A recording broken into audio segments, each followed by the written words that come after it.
Romano with Phoenix Finds. I'm here with another 5-minute find for you. Today I am talking to Suzanne Clark. She is a world food champion 2 times over. Suzanne, thank you for being here today. Hey, thank you for having me here, Lexy. This is so much fun to be able to talk about everything. Yeah, oh my gosh. So first and foremost, tell me about the World Food Championships. You've won twice and you've won a bunch of other awards. Tell me a little bit about that, how it was, what it was like.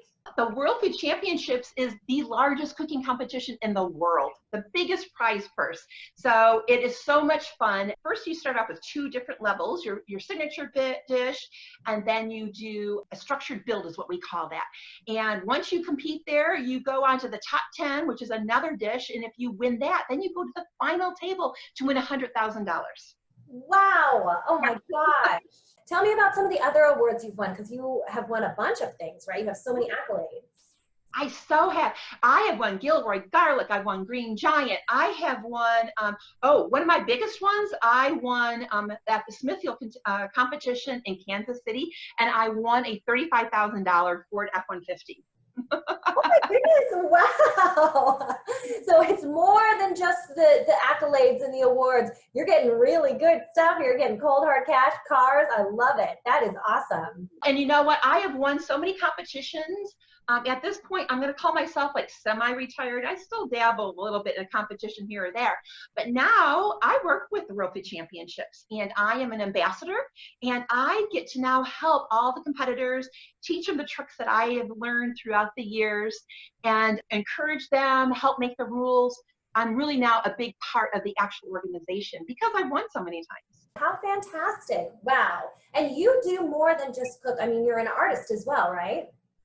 Yes, I am. And I think, honestly, that's one of the things that gives me an edge as a competitor, is that I do have a very creative mind. I don't just look at a recipe and, say, this is how it has to be. I think, how can I make, how can I put a creative spin on it? How can I make it my own? And that's when I really have a good time competing. So tell me about that creative process. When you come up with something that's yours, that's new, that's unique, what's your process? How do you get to the phase of, this is my own creation? Well, I do look at a recipe like a painting. I look at it to, find colors, or in the case of food, flavors that harmonize. It's like really making a well-balanced picture. In a good picture, successful painting, you want texture. It is the same creative process, just different. And the thing I like about cooking is, when I get out an art project, I start my painting and I paint murals, I do paintings, I do jewelry, I do all different things, but that takes a lot of time. And I kind of can get my little creative fix, like in just like 5 minutes to like a half an hour if I make dinner, so I can put my own little creative spin on it. And so of all of the things that you love to cook, what's your number one go-to thing that you love to cook, you love to eat? It's like your favorite thing. Well, I'm going to say that it has to be pasta, because at the World Food Championships, I won in the pasta category. We have 10 different categories, and that was the category that year. So I'm darn good at pasta, and I do love to eat it. But, that is like just what I won with competitions. Gosh, I can change that almost every week. I feel that another great thing about cooking is that you get to travel through cooking. You get to experience other cultures. I think that's really how you can learn a lot about a culture, is to look at their food. What do they eat? Why do they eat that? Once you figure that out, you know a lot about their country. I think it's kind of like a magic carpet ride. I can take my whole family on. We can travel from comforts from our own home, which I think nowadays is important. Absolutely. Oh, that's such a great point. You get to kind of like virtually travel to these places. Yeah. I love that. So tell everyone where they can find you, because you have a blog.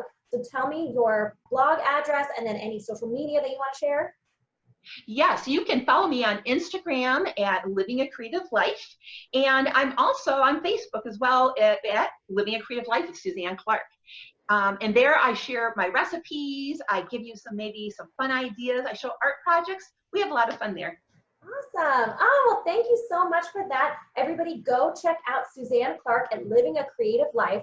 And then one last question for you. What did you have for breakfast today? You're a chef, you're an award winner. I want to know what you eat for breakfast. Ooh, guess, oh, this is actually a good one, because today I actually made some homemade pita breads using yogurt and flour on the grill.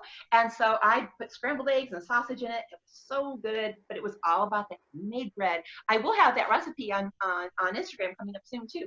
So Perfect. Well, it sounds delicious, so I'll have to go check out that recipe. Thank you so much, sounds good. Suzanne, for being here. Thank you for chatting. Have a great day. The first year I came in fourth, then I came in second, then I came in first, then I won and I won. So yeah, no, but I won over 60. I've gotten over 60 cooking awards and I've wins. I've won Gilroy Garlic. I have won so many cooking competitions that I now work for World Food Championships and help other people compete.